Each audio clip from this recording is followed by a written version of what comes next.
Broadcaster Paul Gambaccini has backed a 28-day limit on the use of police bail after telling MPs he was the victim of a witch hunt.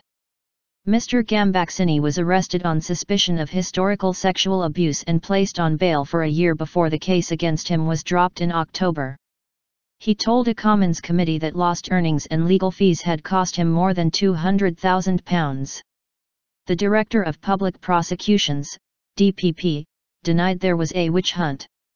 Home Secretary Theresa May announced in December that she was consulting on a 28-day bail limit in all but exceptional cases.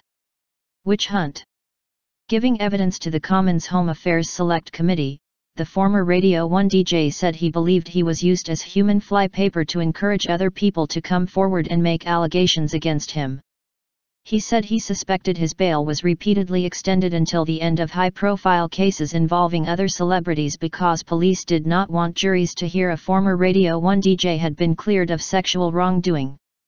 Mr. Gambaccini, who has since returned to work on BBC Radio 2 and 4, was arrested by detectives from Operation Yewtree, the police investigation into historic sex offences launched in the wake of the revelations about former DJ and TV presenter Jimmy Savile.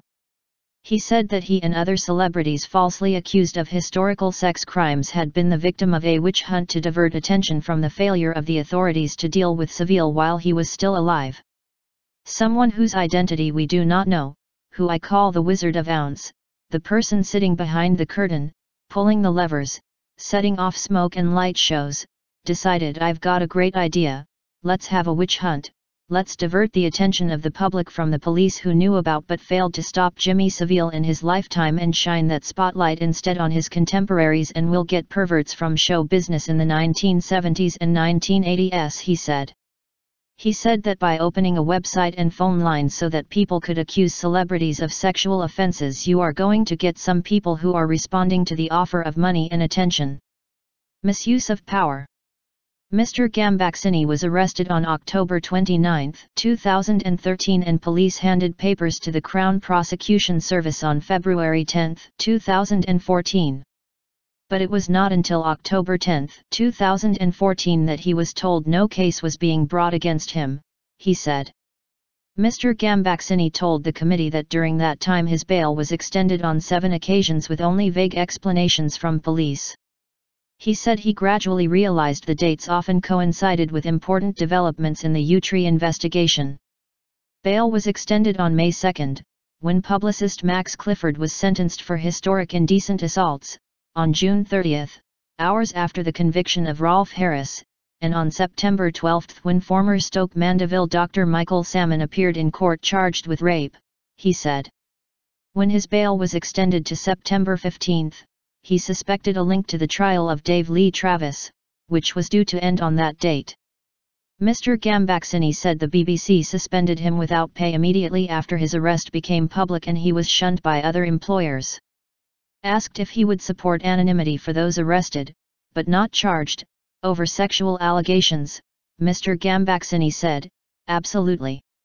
I do realize that there are people of good faith who say people who have been arrested should be named because then people who have been victimized will come forward. These people of good faith don't realize that it isn't only people who have actually committed offenses who are arrested and named, there are some innocent people in the mix." He said he would enthusiastically support a 28-day bail limit, adding, "There is no possible excuse for further delay in leaving somebody out to dry. The only reason for the delay is to try to get somebody else to accuse you. It's not a proper use of the criminal justice system, it's the misuse of a power they happen to have for other reasons." But DPP Alison Saunders, the most senior prosecutor in England and Wales, said the 28-day limit was too short because decisions on whether to press charges take substantially longer in a minority of cases, often involving fraud, corruption, or historical sex offences.